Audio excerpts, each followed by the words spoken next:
오늘 새벽기도 나오신 성도님들 환영하고 축복합니다. 오늘 하나님 말씀은 열왕기상 15장 9절부터 끝절 말씀 되겠습니다. 열왕기상 15장 9절부터 끝절 말씀.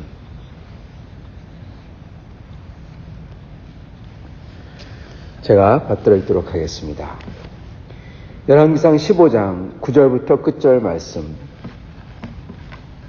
이스라엘의 여로보암 왕 제20년에 아사가 유다 왕이 되어 예루살렘에서 41년 동안 다스리니라.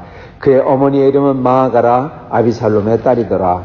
아사가 그의 조상 다윗같이 여호와 보시기에 정직하게 행하여 남색하는 자를 그 땅에서 쫓아내고 그의 조상들이 지은 모든 우상을 없애고 또 그의 어머니 마아가가 혐오스러운 아세라상을 만들었으므로 태후의 위를 폐하고 그 우상을 찍어 기드론 시냇가에서 불살랐으나 다만 산당은 없애지 아니하니라.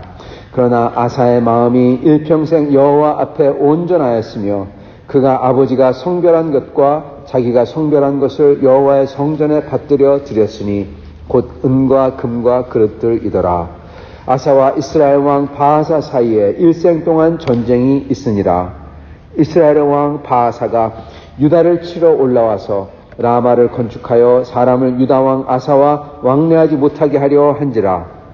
아사가 여호와의 성전 곳간과 왕궁 곳간에 남은 은근을 모두 가져다가 그 신하의 손에 넘겨 다메섹에 거주하고 있는 아람의 왕 헤시온의 손자 다브림몬의 아들 벤 하닷에게 보내며 이르되 나와 당신 사이에 약조가 있고 내 아버지와 당신의 아버지 사이에도 있느니라. 내가 당신에게 은금 예물을 보냈으니 와서 이스라엘의 왕 바하사와 세운 약조를 깨트려서 그가 나를 떠나게 하라 하매 벤 하닷이 아사 왕의 말을 듣고 그의 군대 지휘관들을 보내 이스라엘 성읍들을 치되 이온과 단과 아벨벳 마아가와 긴네렛 온 땅과 납달리 온 땅을 쳤더니 바하사가 듣고 라마를 건축하는 일을 중단하고 디르사에 거주하니라.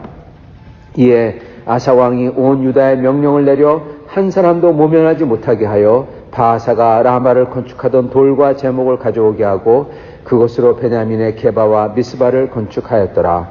아사의 남은 사적과 모든 권세와 그가 행한 모든 일과 성읍을 건축한 일이 유다왕 역대 지략에 기록되지 아니하였느냐. 그러나 그는 늙음하게 팔에 병이 들었더라. 아사가 그의 조상들과 함께 잠에 그의 조상들과 함께 그의 조상 다윗의 성읍에 장사되고 그의 아들 여호사밧이 대신하여 왕이 되니라. 유다의 아사왕 둘째 해에 여로보암의 아들 나답이 이스라엘 왕이 되어 2년 동안 이스라엘을 다스리니라. 그가 여호와 보시기에 악을 행하되 그의 아버지의 길로 행하며 그가 이스라엘에게 범죄한 한 그 죄 중에 행한지라. 이에 이사갈 족속 아이야의 아들 바하사가 그를 모반하여 블레셋 사람에게 속한 기쁘돈에서 그를 죽였으니 이는 나답과 온 이스라엘이 기쁘돈을 에워싸고 있었음이더라. 유다의 아사왕 셋째 해에 바하사가 나답을 죽이고 대신하여 왕이 되고 왕이 될 때 여로보암의 온 집을 쳐서 생명 있는 자를 한 사람도 남기지 아니하고 다 멸하였는데 여호와께서 그의 종 실로 사람 아이야를 통하여 하신 말씀과 같이 되었으니 이는 여로보암이 범죄하고 또 이스라엘에게 범하게 한 죄로 말미암음이며 또 그가 이스라엘의 하나님 여호와를 노엽게 한 일 때문이었더라. 나답의 남은 사적과 행한 모든 일은 이스라엘 왕 역대 지략에 기록되지 아니하였느냐. 아사와 이스라엘 왕 바하사 왕 사이에 일생 동안 전쟁이 있으니라. 유다의 아사 왕 셋째 해 아이의 아들 바하사가 디르사에서 모든 이스라엘의 왕이 되어 24년 동안 다스리니라.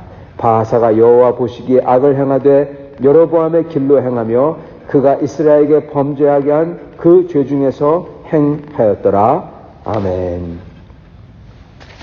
네, 오늘은 이스라엘의 아사 왕과 유다의 아사 왕과 이 북이스라엘의 바하사 왕에 대한 말씀입니다.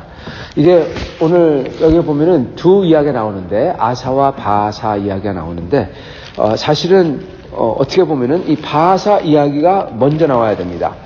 아사 왕이 지금 이렇게 왕이 된 다음에 그 북이스라엘 이 바하사가 쳐들어와서 그 왕을 이 침략을 모면하려고 이 아람의 벤 하닷에게 이 금은을 보내가지고 벤 하닷이 이 바하사와 맺은 언약을 깨고 쳐들어와서 북이스라엘을 치게 만들죠. 그래서 남유다가 북이스라엘의 침공을 받았는데 그 침공을 모면하도록 북쪽에서 아람이 북이스라엘을 칩니다. 그래서 북이스라엘의 이 바하사 왕은 싸움을 걸어왔으니까 그쪽으로 가고, 그리고 남유다는 살았다라는 이야기죠. 그런 다음에 바하사 왕 이야기가 나오죠. 그렇게 벤 하닷의, 아람의 벤 하닷의 공격을 받은 바하사 왕 이야기가 그 다음에 나오는 것입니다. 그리고 그가 어떻게 왕이 됐는지 쭉 나옵니다. 지금 이 시츄에이션은 이 북이스라엘의 이 여로보암의 집을 하나님이 심판하시겠다. 그래서 바하사란 사람을 들어가지고 심판합니다. 그리고 그 바하사는 그 여세를 몰아서 남북 통일을 하려고 바로 이 남유다를 침공하는 거죠. 그래가지고 신앙이 좋았던 아사 왕을 침공합니다. 그리고 그가 어떻게 바하사의 공격을 이겨냈는지 그거를 그리고 있는 것입니다. 자, 여기서 몇 가지 봐야 되는 것은, 첫 번째, 여로보암의 집이 26절에 보면은 악을 행하되 이스라엘에게 범죄한 그 죄 중에 행했다. 이에 이사갈 족속 아이의 아들 바하사가 그를 모반하여, 즉 바하사가 이 여로보암의 집을 완전히 청소하는데 그랬던 이유는 하나님의 율법을 따르지 않아서 그랬다라는 것입니다. 하나님께서 그 여로보암의 집에 약속한 그 심판을 속히 가져왔어요. 여러분, 하나님의 심판은 어떤 때는 속히 가져오고 어떤 때는 늦게 가져오십니다. 좋은 예가, 늦게 가져오는 좋은 예가 북이스라엘이에요. 북이스라엘은 계속 갑니다, 여러분. 계속 가요. 몇백 년 갑니다. 우리 북한도 지금 계속 가죠. 그렇게 하나님의 나라, 하나님의 그 복음과 믿는 사람들을 그렇게 압제하는 그 나라와 왕조가 계속 갑니다. 여기도 보면은 이 북이스라엘, 하나님의 그러한 이 올바른 길을 왜곡하고 그랬던 이 나라가 계속해서 가요. 정통성이 없는데도 계속해서 가죠. 하나님의 심판은 어떤 때는 늦게 옵니다. 그러나 하나님의 심판은 어떤 때는 그냥 빨리 온다는 겁니다. 어떻게 됩니까? 여로보암과 그의 자식들을 다 죽여버립니다. 하나님의 심판, 그 하나님의 이 신앙을 왜곡해버리고 뒤틀어버리고, 그리고 종교적인 이유로, 정치적인 이유로 그렇게 자기의 이득을 위해서 하나님마저 비틀어버리고, 그리고 그게 들통이 나고 자기가 느끼더라도 스탑하지 못하고 자기의 목숨 때문에 계속했던 그 여로보암, 그 집이 완전히 다 이 바하사를 통해서 다 죽여버리는 겁니다. 하나님께서 한 대, 두 대 안에 여로보암이 지나자마자 하나님의 심판이 이렇게 무섭게 닥친다는 것입니다. 근데 여기에 또 보면은 참 말이 안 되는 게, 그렇게 한 바하사는 사실은 하나님의 길을 왜곡했기 때문에 27절에 보면은 이랬기 때문에 그가 모반하고 왕이 되는데, 근데 그가 하는 게 정통성이 있는 유다 왕을 공격하고 하는 게 똑같다는 것입니다. 하는 게 똑같아요. 그래서 그는 남북 통일하려고 기세를 몰아서 쳐들어옵니다. 그런데 그 왕이 아사예요. 아사는 여기에 보면은 좋은 왕으로 나옵니다. 하나님을 두려워하고 하나님을 섬겼던 왕, 다윗의 길을 따랐던 왕으로 나옵니다. 그가 이 아람 왕 벤 하닷에게 뇌물을 줘서, 은금을 줘서 바하사 맺었던 언약을 깨고, 그리고 자기를 돕게 하고, 오히려 바하사하고 화평을 맺었으니까 바하사가 마음 놓고 북쪽은 안전하니까 남쪽을 침공한 건데, 그 북쪽이 아람의 왕 벤 하닷이 그 북이스라엘을 친 겁니다. 그래서 벤 하닷은, 이 사람은 아주 나쁜 사람입니다.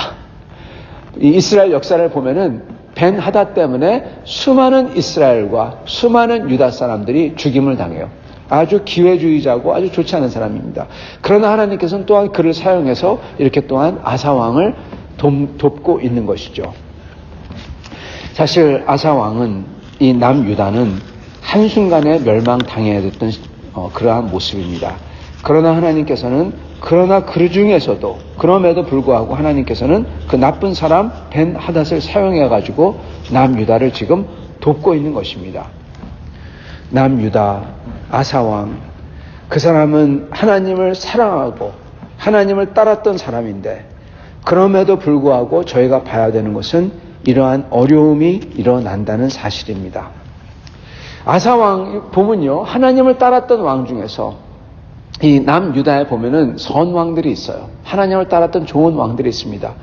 이 아사도 그렇고 보면은 나중에 보면은 이 여호야다, 죄송합니다. 왕궁을 다시 건축한 왕, 그 왕도 그렇고 하나님을 따랐던 왕들인데, 근데 이상하게도 그랬던 왕일수록 그들의 다스릴 때, 그들의 이 재위 때에는 나쁜 일들이 일어납니다. 아사도 그 중에 하나입니다. 나쁜 일이 일어나고 그리고 하나님이 막아주실 것 같은데 하나님 물론 막아주시지만은 거의 멸망할 그 단계까지 간다는 사실입니다. 사랑하는 성도 여러분, 저희가 주님을 따르고 주님을 믿는다고 그래가지고 이러한 나쁜 일이 전혀 안 일어나는 게 아니라는 겁니다. 모르겠습니다. 어쩌면 아사가 다윗처럼 하나님께 매달리고 그리고 순간순간마다 주님과 동행하며 따랐다면 이러한 벤하닷의 도움 없이 이겼을지도 모르겠습니다. 그러나 적어도 저희가 아는 한은, 적어도 저희가 역사와 모든 것을 아는 한은 이길 수가 없는 전쟁이었죠. 라마까지 침공해가지고 바로 목끝까지 침공해가지고 거기에 성을 짓고 거기서 공격하는 그러한 모습, 그리고 훨씬 더 이러한 북이스라엘의 이 전세가 많았고 남유다는 조금밖에 안 됐죠. 그러한 상황 속에서 하나님께서는 이를 어떻게 보면은 마지막으로 극적으로 구해 주셨던 것입니다. 그러나 저희가 봐야 되는 것은 하나님께서 그 하나님을 떠난 그 여로보암의 집을 한순간에 심판하신다는 사실과, 그리고 하나님께 돌이켰을 때 곧 망해야 되는 이 남유다 왕조 르호보암의 그 왕조가 그래도 산다는 것입니다. 그러나 그 속에는 수많은 고통과 수많은 사람들의 노력이 있었죠. 뒤에 보면 아시다시피 아사 왕이 한 사람도 모면치 않고 전부 다 동원해서, 즉 모든 남녀노소 전부 다 동원해서 그 성 라마 성을 다 허물고 그것을 가져오게 하고 새로 성을 짓죠. 그래야만 살 수가 있으니까. 그 정도로 어려웠던 것입니다. 사랑하는 성도 여러분, 저희가 주님을 섬길 때 주님께서 함께 계시다고 어려움이 모면되는 게 아니라 주님이 함께 계시기 때문에 죽어야 되는 인생이 그나마 살 수 있고, 주님이 함께 계시기 때문에 그나마 저희가 주님 앞에서 살 수가 있는 것입니다. 그러나 그렇다고 고난은 없어지지 않는다는 것을 저희가 봐야 될 것입니다. 저희가 이러한 세상에서 주님을 믿고 나아갈 때 비록 고난이 있다고 하더라도 여기에 나오는 것처럼 하나님께서는 하나님을 사랑하는 사람을, 아사를 기억하시고 그리고 분명하게 여호와 보시기에 정직하게 행했다, 그렇게 평하시는 것입니다. 그리고 그 평은 여기서 끝나지 아니하고 영원토록 가는 것입니다. 사랑하는 성도 여러분, 이것을 저희가 바라고 심지어 어렵다고 하더라도 이 세상 살 동안에 주님을 믿고 따를 수 있기를 바랍니다. 그럴 때 저희가 어렵더라도 주님께서는 이것을 모면케 해주시고 이기게 해주시고 그리고 주님께서 이끌어 주실 것입니다. 이렇게 인도받는 여러분과 저가 되시기를 간절히 축원합니다. 같이 기도하겠습니다.